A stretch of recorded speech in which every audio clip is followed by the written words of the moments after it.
지난주에 우리가 고린도 교회에 대하여 말씀을 들었습니다. 고린도 교회는 은사가 많이 나타나고 기적과 능력이 나타나고 기도도 열심히 하는 그런 교회였습니다. 은사가 있고 기적이 있고 기도 많이 하고 참 좋은 일인데 이상하게 그런 권능이 나타나고 기도를 많이 하면 교회가 평안해야 될 텐데 오히려 다툼이 있고 분쟁이 있고 파당이 있고 당을 나누어서 막 서로 싸우고 이런 교회였다는 겁니다. 우리가 어떤 열심을 가지고 뭔가를 좋은 일을 하려고 한다고 해서 반드시 좋은 열매가 열리는 건 아닙니다. 인간의 열심은 오히려 악한 열매를 맺게 할 위험성이 많습니다. 그래서 고린도 전서를 통해서 여러분 그렇게 다투지 마십시오. 교회는 그리스도의 지체입니다. 각자 자기 역할을 신실하게 하고 다른 사람을 부러워하거나 질투하거나 평가하거나 정죄하거나 그러지 마십시오. 하나님 앞에서 자기 역할만 신실하게 겸손하게 해야 됩니다. 그렇게 권면을 했습니다. 소망을 가지고 서로 섬김의 마음으로 은사를 자랑하면 안 됩니다. 그게 고린도 전서의 핵심이었습니다. 어떻게 되었을까요? 기도하는 사람들은 역시 잘 몰라서 그렇지 이 권면의 말씀을 받아들이고 아멘 하고 문제가 하나하나 다 해결이 됐습니다. 다투고 싸우고 하던 문제들이 정리가 좀 된 겁니다. 그리고 그 다음에 이제 이 고린도 후서를 보냅니다. 고린도 후서에서는 어떤 말씀을 하시느냐 하면 우리가 이제 싸우지 않게 되고 분쟁하지 않게 되고 그 다음에는 뭘 해야 되겠느냐 하는 겁니다. 그냥 싸우지 않는 게 다가 아니라 이제 싸우기를 거쳤으면 다투기를 거쳤으면 무엇을 위하여 노력해야 될 것인가? 그게 고린도 후서 말씀입니다. 고린도 후서 말씀에 핵심되는 단어를 딱 두 개만 뽑으라면 하나는 고린도 후서 1장부터요 계속 반복해서 나오는 단어가 있는데 그것이 위로입니다. 위로. 하나님께서 여러분을 위로하십니다. 여러분도 서로 위로하는 사람이 되십시오. 고난 중에 있는 사람을 보면 위로하십시오. 어려움을 당했으면 하나님의 위로를 받으십시오. 하나님은 넘치는 위로로서 능히 모든 사람을 위로하시는 하나님이십니다. 위로하는 삶을 살아야 된다. 또 하나는 화목이라는 말입니다. 화목하십시오. 하나님과 화목하고 그러면 내 속에 평강이 옵니다. 그러면 다른 사람과 화목하게 사십시오. 더 나아가서 다른 사람과 다른 사람을 화목하게 하는 삶을 사십시오. 그게 고린도 후서의 핵심입니다. 위로와 화목입니다. 15절 말씀 보면 다시는 자신을 위하여 살지 말고 오직 그리스도를 위하여 살아라. 전에는요, 교회 일 열심히 하고 헌신적으로 섬긴다고 섬겼는데 뭐라고 하시냐면 그것은 예수 잘 믿는 것 같지만 사실은 자기를 위하여 사는 삶이었다 하는 겁니다. 아니 무슨 말씀입니까? 내가 세상에서 돈벌이하고 세상에 뭐 잘 사는 게 아니고 교회 와서 내가 헌신적으로 섬겼는데 그게 그리스도를 위하는 것이지 왜 나를 위한 겁니까? 아니다. 너 교회 와서도 너 자신을 드러내려고 하지 않았느냐? 다른 사람에게 인정받으려고 하지 않았느냐? 그거는 너 자신을 위한 거지 하나님을 위한 게 아니다. 네가 다른 사람에게 인정받고 칭찬받고 너 자신을 드러내려고 하고 네 자신의 자존심을 세우고 그렇게 자신을 위하여 사니까 다툼이 생기고 분쟁이 생기고 파당이 생기고 그렇게 교회가 시끄러워졌다는 겁니다. 고린도 교회를 향해 주시는 말씀입니다. 여러분 너무 긴장하고 듣지 마시고 꼭 나무라는 소리 듣는 것처럼 너무 긴장이 돼 있으니까 내가 이 고린도 교회 보고 하는 말씀이에요. 뭐 열심히 한다고 하지만 네 자신이 중심이 돼 있었지 않느냐. 그러니까 싸움이 나는 거야. 그거 이제는 다시는 그렇게 하지 말고 자기를 위하여 그들을 위하여 하지 말고 자기를 위해서도 하지 말고 교인들을 위해서 내가 헌신한다. 섬기는 것이 하나님 앞에 섬기는 거지 내가 교인들을 위해 내가 뭔가를 기여를 한다. 그들을 위하여도 하지 말라. 오직 누구를 위하여? 그리스도를 위하여 살아라. 이렇게 권면하고 도전해 주셨습니다. 그리스도를 위해 살아라. 아니 다른 사람을 위해서 누구를 위해서 막 섬기는 건 좀 이해가 갔는데 그리스도를 위하여 사는 거는 뭘 어떻게 하는 겁니까? 혼돈되지 않습니까? 전에는 교인들을 위해서 내가 뭐 열심히 섬기고 봉사하는 거 수고하고 그거는 이해가 갔는데 그것 말고 그리스도를 위해서 하라고 하니까 뭐 어떻게 차이가 나죠? 그리스도를 위해서 한다고 생각하고 교인들을 위해서 했는데 근데 누군가를 위하여 내가 수고한다고 하면서도 자기도 모르게 자꾸 자기를 인정받고 드러내려고 하는 마음이 있었다는 겁니다. 이제는 그리스도를 위하여 살아라. 여러분 그리스도를 위해서 사는 건 뭐 어떻게 하는 겁니까? 막연하지 않습니까? 우리 찬양 내가 열심히 연습하고 찬양하는 게 그리스도를 위해서 했다고 생각했는데 그리스도를 위하여 하는 거 맞죠? 근데 사람 앞에 인정 못 받으면 좀 속상하고 오늘 찬양이 영 별로였어요.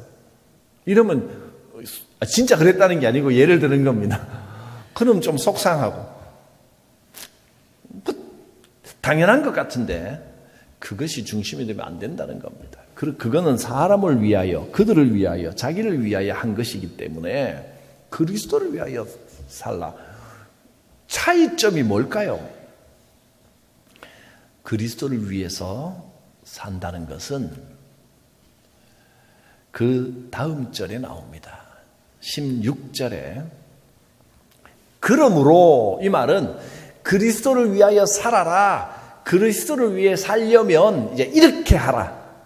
그리스도를 위해 살아라. 그러므로 그리스도를 위해 사는 방법을 말하는 겁니다. 이렇게 말씀합니다. 우리가 이제부터는 어떤 사람도 육신을 따라 알지 아니하노라. 이것이 그리스도를 위하여 사는 방법이라고 지금 말씀하시는 겁니다. 성경의 말씀입니다.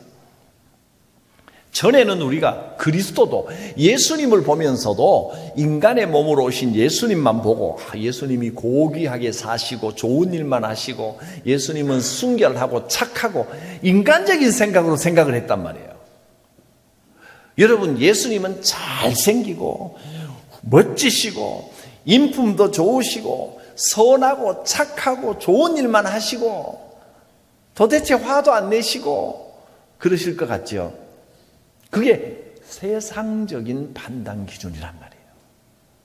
물론 예수님이 그렇지 않다는 그렇고 그렇지 않고가를 떠나서 그것은 육신을 따라 세상을 따라 하는 판단이고 이제는 우리는 어떤 사람을 보든지 그렇게 육신을 따라 판단하면 안 된다. 그것이 그리스도를 위하여 사는 것입니다. 알 듯 말 듯 합니다. 좀 쉽게 말하면 이겁니다.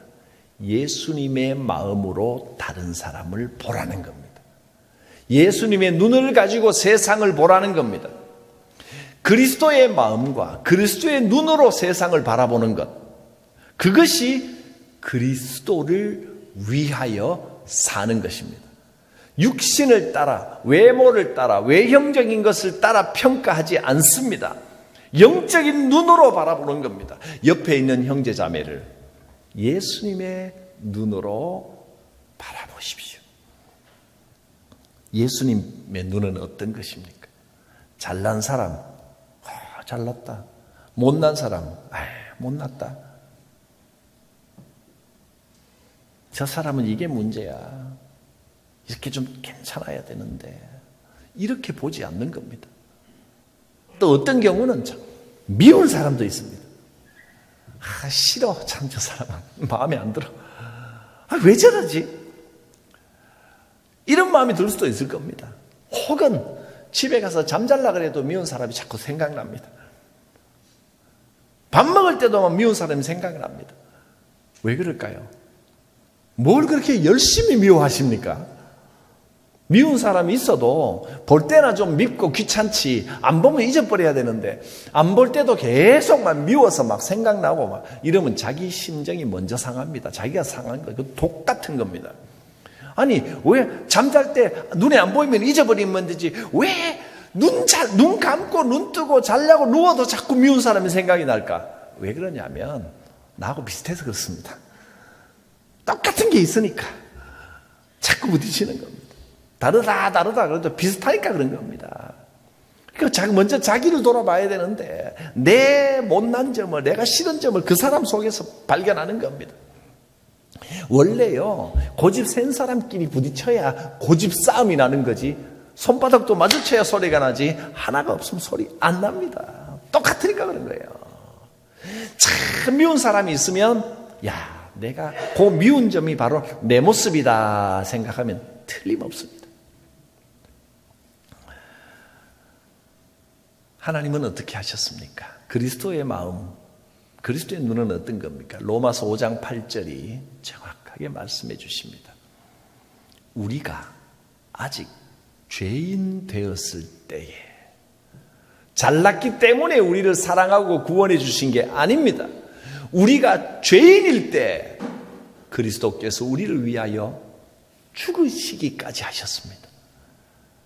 우리가 잘났기 때문에 희생하신 게 아니고 우리가 너무너무 못났기 때문에 도저히 다른 방법으로는 구원할 방법이 없었기 때문에 목숨을 버려 죽으심으로 하나님께서 우리를 얼마나 사랑하시는지를 확실히 보여주셨습니다.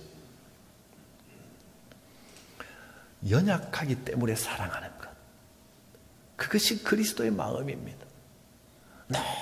너무너무 미워지는 사람이 있으면 그리스도의 마음으로 바라보면 미운 게 아니라 안쓰럽고 불쌍하고 긍휼히 여겨지고 그를 위하여 기도하게 되는 겁니다. 그게 그리스도의 마음입니다. 하나님의 눈, 하나님의 마음으로 세상을 바라보아야 됩니다. 사탄은 정죄하는 자입니다. 사탄, 이름 자체가 정죄하는 자라는 의미입니다. 근데 어떻게 정죄하느냐? 정죄한다는 건 자기가 옳다고 생각하기 때문에, 내가 이만큼 옳다, 그래야 남을 정죄할 수 있는 겁니다. 사탄도 정의를 이야기합니다. 사탄이요, 도둑질하고 살인하고 나쁜 짓하고 악한 일만 하는 게 아닙니다. 사탄도 광명의 천사처럼 자기를 드러냅니다. 사탄도 정의를 이야기하고 공정을 이야기합니다. 사탄도 올바름을 이야기하고 윤리를 이야기합니다. 사탄도 좋은 소리 많이 합니다. 자기가 정의롭다고 생각하니까 남을 정죄하는 겁니다. 너는 왜 그 모양이야? 너 똑바로 와라. 당신 틀렸다. 그게 사탄이 하는 일입니다. 남을 정죄하면 너 왜 이 모양이냐? 너 왜 저 모양이냐? 너 왜 그 모양이냐? 그러면 바로잡아집니까? 상처만 입습니다. 싸움만 납니다. 다툼만 생깁니다. 사탄은 지적하는 자, 정죄하는 자입니다. 그래서 바른 소리, 옳은 소리로 지적하면서 넘어지게 만들고 상처 있게 만들고 나쁜 열매가 열리게 만드는 것이 사탄이 하는 일입니다. 하나님께서는 부족한 나를 사랑해 주시는 분입니다. 내가 죄인일 때 괜찮다, 힘을 내라. 내가 너와 함께한다. 위로하시는 분입니다. 하나님의 역사는 위로의 역사, 회복의 역사, 생명의 역사고, 사탄은 올바른 소리 하면서 정죄하고 지적하면서 죽이는 역사를 하는 겁니다. 우리가 지금까지 세상의 방법은요, 인간의 힘을 의지하기 때문에 인간이 잘할 수 있다, 왜 못하느냐 하고 자꾸 정죄하는 겁니다. 그래서 이 세상이 사탄의 것인 겁니다. 세상은 정죄하고 심판합니다. 그러나 하나님은 위로하고 화목하게 하십니다. 16절 말씀 다시 한번 봅니다. 우리가 이제부터는 어떤 사람도 육신을 따라, 즉 세상적인 방법을 따라 알지 아니하노라. 비록 우리가 그리스도도 전에는 육신대로 알았지만 이제부터는 그렇게 알지 아니하노라. 그래서 그리스도 안에서 우리는 새로운 피조물이 된 겁니다. 이제는 세상 방법이 아니고 육체적인 시선을 버리고 영적으로 바라보는 새로운 피조물입니다. 하나님의 눈으로 세상을 바라보고 하나님의 눈으로 형제 자매를 바라보시기를 바랍니다. 그러면 약점은 감추어지고 하나님이 창조하신 아름다운 피조물이 보일 겁니다. 지금은 연약해도 하나님이 동행하십니다. 하나님께서 저분과도 함께 하시는구나. 이분도 하나님의 사랑을 받으시는 분이로구나. 하나님께서 함께 하십니다. 하나님의 눈으로 세상을 바라볼 줄 알아야 됩니다.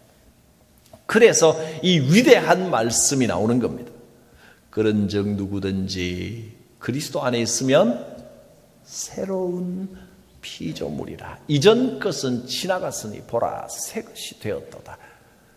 그리스도 안에 있으면 새로운 피조물이란 말이 어떤 뜻이겠습니까? 여러분, 새로운 피조물이라는 것이 전에는 죄 짓고 전에는 나쁜 짓 많이 했는데 이제는 착한 일 많이 하는 것이 새로운 피조물이 된 겁니까? 그 역시 그 말은 육체적인 세상적인 시각입니다. 이 말씀을 옛날에 예수 안 믿을 때는 잘못된 일 많이 했는데 이제는 좀 착하게 산다, 윤리적으로 좋아졌다, 이렇게 이해하면 완전히 잘못 이해하는 겁니다. 그리스도 안에 새로운 피조물이 어떤 피조물입니까? 전에는 육체대로 다른 사람을 봤지만 세상적인 방법으로 인간의 눈으로 바라보았지만 이제는 완전히 달라져서 하나님의 눈으로, 그리스도의 눈으로 다른 사람을 보고 그리스도의 눈으로 세상을 볼 수 있는 새로운 피조물이 된 겁니다. 전에는 정죄하는 존재였지만 이제는 위로하고 화목하게 하고 사랑하는 존재로 새로운 피조물이 된 겁니다. 서로 다투고 지적하고 정죄하던 이전 것은 지나갔습니다. 보라 새 것이 되었습니다. 여러분은 위로하는 사람입니다. 화목하게 하는 사람입니다. 18절 말씀, 아주 중요한 말씀을 기록해 놓았습니다. 화목하게 하는 직분이라 하는 말씀이 나옵니다. 모든 것이 하나님께로부터 났으며 그가 그리스도로 말미암아 우리를 자기와 즉 하나님과 화목하게 하시고, 우리가 하나님과 화목되었습니다. 화목의 삶을 삽니다. 그 다음에 또 우리에게 화목하게 하는 직분을 주셨으니. 여러분의 직분은 뭐 하는 직분이라고요? 화목하게 하는 직분입니다. 모든 사명 중에 제일 되는 사명은 화목하게 하는 사명입니다. 이게 1번이어야 됩니다. 뭐 교회가 부흥한다, 총동원 주일 해가지고 막 전도하라고 이렇게 표현해서 죄송합니다만은 실제로 교인들을 쥐어짜서 몇 명 이상 전도하시오 그러면 이제 뭐 어떻게 전도해야 됩니까? 다른 교회 교인들이라도 일당 줘가면서 막 데리고 옵니다. 버스 대절해가지고 막 데리고 가고 교회가 뭐 북적북적하고 차고 넘치고 이렇게 하면 여러분 당장에 교회가 커지는 것 같고 사람이 많아지는 것 같지만 그런 거는 얼마 못 갑니다. 그런 식으로 억지로 되는 게 아닙니다. 복음의 일은 화목하게 하는 일입니다. 교회가 화목하면 반드시 부흥합니다. 반드시 은혜가 있습니다. 화목하지 못하고 서로 경쟁하고 막 다투고 자랑하고 이러면 얼마 못 갑니다. 당장은 좀 괜찮아 보여도 건강하지 못합니다. 그러니까 그런 교회는 사람이 많은 것 같은데 맨날 들어왔다가 빠져나가고 들어왔다 빠져나가고 그렇습니다. 제대로 된 양육이나 제대로 된 말씀이나 제대로 된 은혜가 없습니다. 그냥 이벤트 교회가 돼버리는 거예요. 이벤트 하는 데는 교회라는 이름을 붙이기도 그렇지만 아무튼 이벤트 교회가 되면 안 됩니다. 하나님이 사랑하시고 거하시는 진짜 교회가 돼야 되고 성도들이 그 교회 안에서 행복하고 위로받고 그런 교회가 돼야 됩니다. 화목해야 됩니다. 하나님께서 우리에게 화목하게 하는 직분을 주셨으니 화목이 1번입니다. 여러분 직분은 무슨 직분? 화목하게 하는 직분입니다. 자, 집사님들만 한번 따라합니다. 나는 집사님들만 나는 화목 집사입니다. 할렐루야. 화목 집사. 권사님들만 따라합니다. 나는 화목 권사입니다. 할렐루야. 장로님들도 나는 화목 장로입니다. 할렐루야. 교회가 하나님이 기뻐하시는 교회가 됩니다. 하나 빠졌죠? 목사. 나는 화목 목사입니다. 화목 목사. 목자를 하나만 해야 되겠습니다. 나는 화목사입니다. 여러분 저는 화목사입니다. 화내는 목사 아니고요. 화요일만 하는 목사 아니고요. 화목하게 하는 목사. 여러분 화목하게 하는 분들입니다. 성도들 모두가 성도입니다. 성도님들 따라합니다. 나는 화목 성도입니다. 할렐루야. 화목하게 하는 직분을 주셨다 그랬어요. 화목하게 하는 겁니다. 이것이 제일 중요합니다. 하나님과 화목하고 사람들하고 화목하고 또 거기서 거치는 게 아니라 사람과 사람 사이를 화목하게 하는 일을 주셨습니다. 하나님께서 저를 목회하라고 이 성광교회 보내신 것은 저는 확신합니다. 왜 보내셨겠습니까? 성경 잘 가르쳐라, 설교 잘해라. 뭐 그것도 맞지만 그것보다 설교하고 말씀 가르치고 하는 이유는 화목하게 하기 위해서입니다. 여러분 화목을 선포하고 화목하게 할 것입니다. 그래서 예수님이 우리한테 제발 좀 다른 거 하지 말고 다른 거보다 화목하게 하는 걸 해다오. 그렇게 간절히 부탁하셨습니다. 19절 볼까요? 하나님께서 그리스도 안에 계시사 세상을 자기와 화목하게 하시며 그들의 죄를 그들에게 돌리지 아니하시고 죄 많은 존재들까지도 화목하게 하시고 자, 화목하게 하는 말씀을 우리에게 부탁하셨느니라. 화목해라, 화목해라. 그거밖에 없다. 화목이 최고다. 섬김도 귀하지만 화목이 더 귀합니다.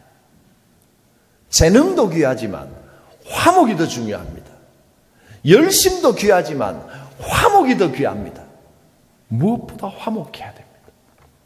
복음 전하는 일은 화목을 전하는 일입니다. 억지로 교인 사람들 데리고 와서 교회에 앉혀놓고, 그게 아니라 하나님께서 화목하게 하셨습니다. 하나님께서 당신 우리 죄인들을 사랑하시고 우리와 화목하셨습니다. 그게 복음입니다.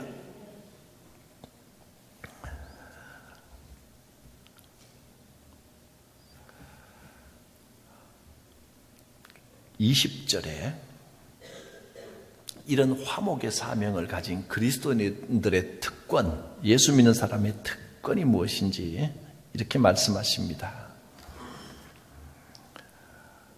그러므로 우리가 그리스도를 대신하여 사신이 되었다. 사신, 여러분이 하나님의 사자, 하나님의 사신입니다. 뭘 전해야 되겠습니까? 화목하게 하신, 세상과 화목하신 하나님의 뜻을 전하는 사신이 되었습니다. 우리는 그리스도를 대신하는 사신입니다. 그리고 20절 뒷부분에 보면요, 예수님이 간청을 하신다 그랬습니다. 하나님이 우리를 통하여 너희를 권면하시는 것 같이 그리스도를 대신하여 간청하노니 너희는 하나님과 화목하라. 여러분, 그리스도의 이름으로 그리스도를 대신하여 간청합니다. 하나님과 화목하고 서로 화목하고 화목하게 하는 피스메이커의 삶을 사시기를 바랍니다. 예수님이 이것 꼭 전하라고 했습니다. 전도는 화목을 전하는 겁니다. 복음은 화목입니다.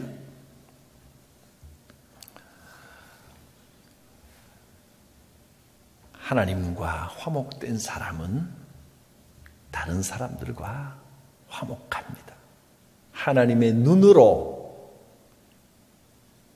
형제자매를 바라보십시오. 다른 성도를 한번 바라보십시오.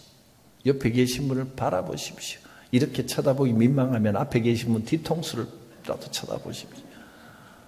하나님의 눈으로, 사랑하는 마음으로 그렇게 바라보십시오. 사랑합니다. 잘나서 사랑하는 게 아닙니다.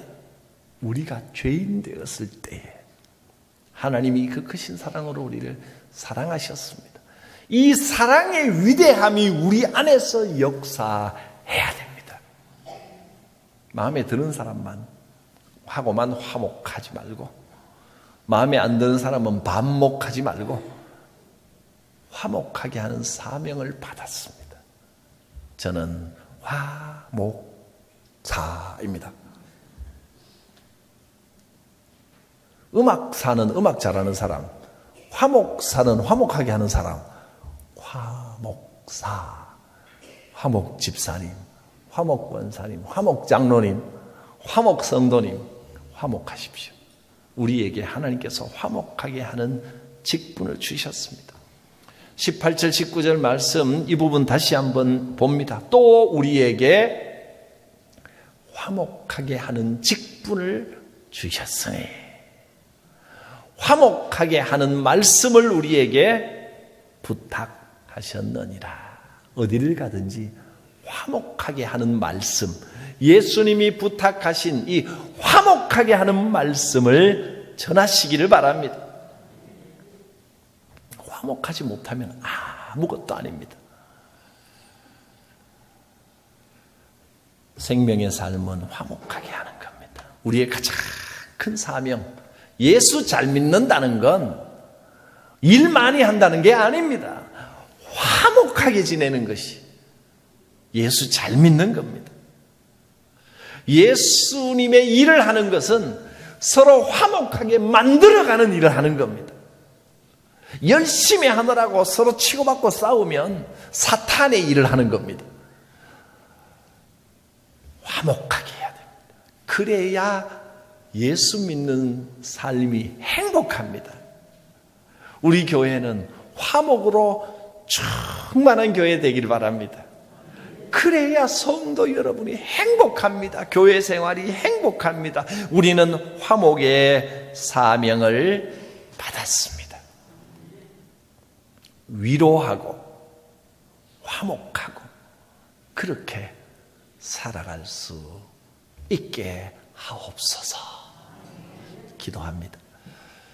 거룩하신 하나님, 우리의 연약함을 먼저 돌아보게 하옵소서.